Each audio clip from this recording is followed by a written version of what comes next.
विंध्यापुर नामक एक सुंदर गांव था। उस गांव में तापमान हमेशा ज्यादा होता था, इसीलिए उस गांव में किसान सारे खेतों में मिर्ची उगाते थे।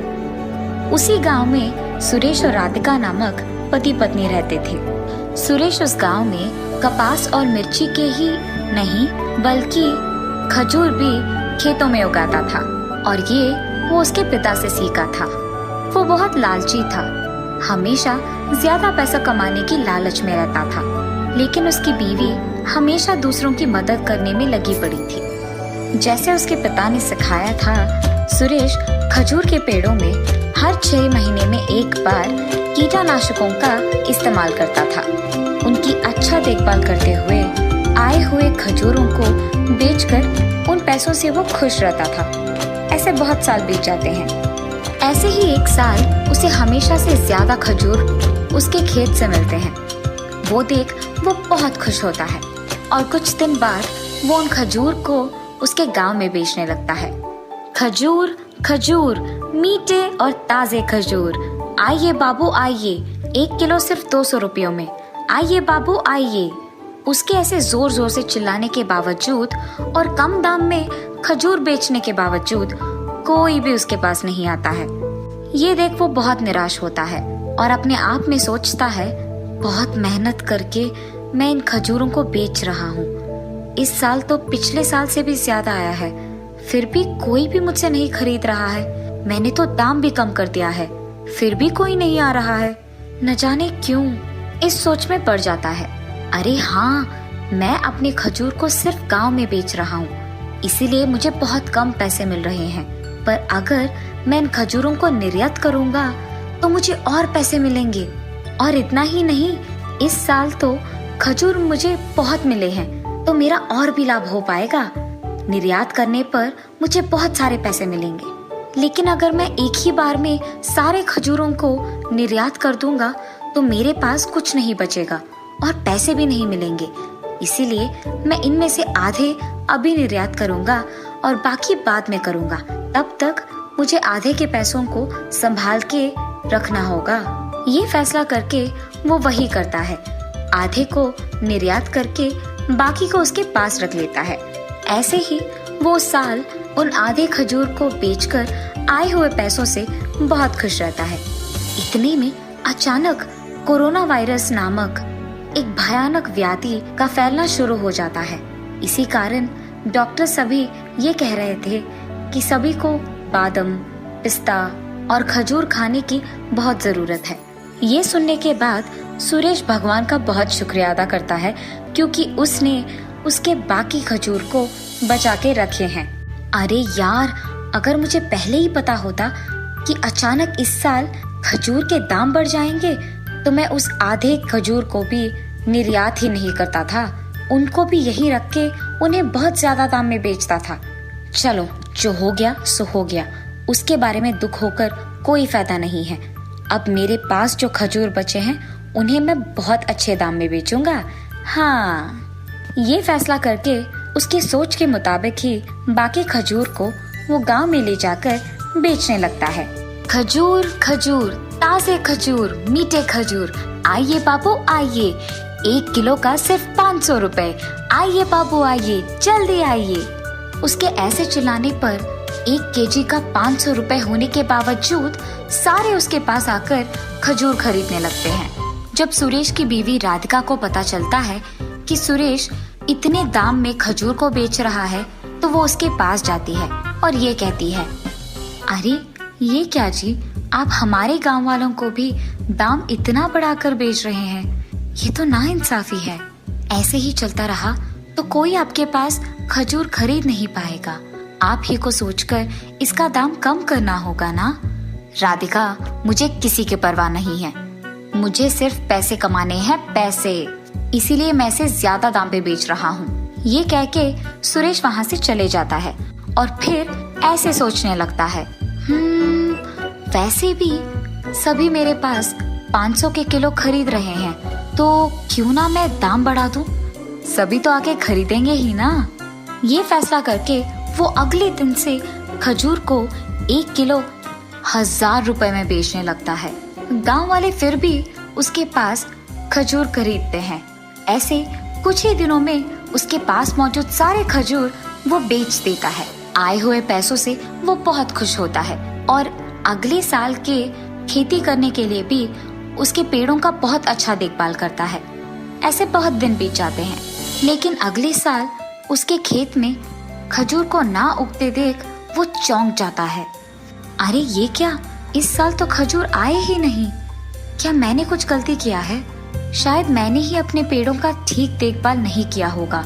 इस बार मैं ठीक से कीटनाशकों का इस्तेमाल करूंगा और अगले साल मुझे खजूर मिलेंगे। ये फैसला करके वो उसकी सोच के मुताबिक ही उसके पेड़ों का बहुत अच्छा ख्याल रखता है। लेकिन अगले साल भी उसके खेत में खजूर नहीं उगते हैं और ये देख वो बहुत निराश होता है। हाय भगवान, इस साल भी खजूर नहीं आए। मेरे पास तो खजूर के पेड़ खरीदने के भी पैसे नहीं हैं। मेरे सारे पैसे खर्च हो गए हैं। अब मैं क्या करूंगा? उस दिन से वो इतना निराश हो जाता है कि उसे पता ही नहीं चलता है कि वो क्या करे। इसी दुख में वो उसके घर पे ही रहता है और इसी बात के बारे में सोच सोच कर वो बीमार हो जाता है। उसके पति को अस्पताल में जांच करवाने के लिए भी पैसे ना होने के कारण उसकी बीवी राधिका बहुत दुखी होती है।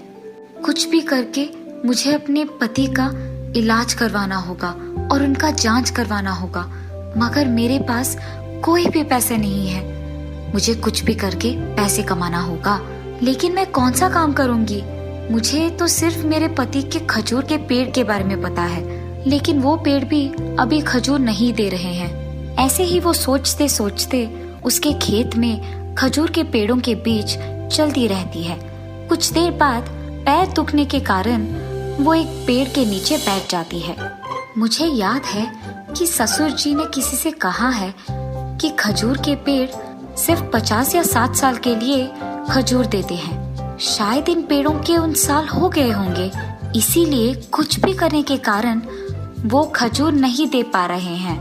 लेकिन अब नए पेड़ खरीदने के पैसे भी मेरे पास नहीं हैं और दूसरी तरफ मेरे पति का बीमारी बढ़ रही है। मैं क्या करूं? हे भगवान, कोई तो रास्ता दिखा दो। जिस पेड़ के नीचे वो बैठी थी, उसी पेड़ के ऊपर मधुमक्खियों का एक झुंड था। उसमें से एक मधुमक्खी जादुई थी। वो राधिका की बातें सुनकर बहुत दुखी होती है और वो अपने आप में सोचती है, मैं और मेरा झुंड कई सालों से इन्हीं के खेत के खजूर के पेड़ पे खाते हुए बहुत खुश थे और वो सब इसके पति के कारण ही था। अब जब इसका पति बीमार हो गया है, हमें उसकी मदद करनी होगी। ये फैसला करके वो मधुमक्खी राधिका के पास जाकर उसे पुकारती है, राधिका, राधिका। हाँ, कौन बुला रहा है मुझे? राधिका, मैंने तुम्हें बुलाया। राधिका को फिर भी वो मधुमक्खी ना दिखने के कारण वो जादुई मधुमक्खी एक औरत के रूप में बदलकर उसके सामने प्रकट होती है। कौन हो तुम? मेरे सामने ऐसे अचानक कैसे प्रकट हुई? मैं एक जादुई मधुमक्खी हूँ। तुम्हारे पति के कारण मैं और मेरा झुंड कई सालों से तुम्हारे इन मीठे खजूर के पेड़ों पे जी रहे हैं और वो भी आराम से, और इसीलिए हमने फैसला किया कि आज हम आपकी मदद करेंगे। ये कहकर वो मधुमक्खी राधिका को एक पेड़ देती है, खजूर का पेड़। मुझे पता है कि तुम्हारे पति बीमार पड़े हैं और तुम्हारे पास खजूर के पेड़ खरीदने के भी पैसे नहीं हैं, इसलिए मैंने ये तुम्हारे लिए किया है। ये कहके वो औरत राधिका की आंखों के सामने एक जादुई मधुमक्खी का रूप लेकर वहां से गायब हो जाती है। उस मधुमक्खी के गायब हो जाने के तुरंत बाद राधिका उसके दिए हुए पेड़ को उनके खेत में लगाती है और उस पेड़ को पानी देकर वहां से खुशी खुशी चले जाती है। अगले दिन जब वो उस पेड़ को पानी देने के लिए खेत जाती है तो वहां एक बड़े पेड़ को देख वो चौंक जाती है, और इतना ही नहीं, उस पेड़ के सोने के खजूर भी उगते हैं। ये देख वो आश्चर्यचकित हो जाती है। अरे ये क्या, इस पेड़ को लगाने के एक ही दिन में ये इतना बड़ा हो गया और इसके खजूर भी आ गए, और ये लग रहे हैं कि सोने के खजूर है। मैं इन्हें एक सोने के दुकान को लेकर एक बार दिखाऊंगी, तब मुझे पता चलेगा कि ये असली सोना है कि नहीं। उसके फैसले के मुताबिक जब वो एक सोने के दुकान जाती है तो वहाँ उसे पता चलता है कि वो सचमुच सोने के खजूर हैं। अरे ये तो सच में सोने के खजूर है माता। ये कहकर वो उन सोने के खजूर के बदले में राधिका को पैसे देता है। राधिका उन पैसों को लेकर खुशी खुशी वहां से उसके घर चली जाती है। घर पहुंचते ही वो उन पैसों को अपने पति को दिखाते हुए जो कुछ भी हुआ उन्हें समझाती है। उन पैसों को देख सुरेश बहुत जल्दी वापस पहले की तरह बन जाता है। उसकी बीमारी चली जाती है। राधिका को बेहद खुशी होती है कि उसके पति को अस्पताल में जांच करवाए बिना ही ठीक हो गए हैं। उसके बाद सुरेश को उसकी गलती का एहसास होता है और वो उसके लालच को छोड़ देता है। आए हुए पैसों से वो और भी खजूर के पेड़ खरीदकर उन्हें उसके खेत में हमेशा की तरह उगाता है। इस बार उसके खेत में आए हुए खजूर को वो अपने गांव वालों को कम दाम में देने लगता है, जैसे उसकी बीवी कहती है, और बाकी के खजूर को वो विदेश को निर्यात भी करता है। और उस सोने के खजूर के पेड़ से आए हुए सोने के खजूर को वो सोने की दुकान में बेचकर उन पैसों को भी अच्छा इस्तेमाल करता था, दूसरों की सहायता करते हुए, और एक बड़े घर खरीदकर सुरेश और राधिका खुशी से जीते हैं।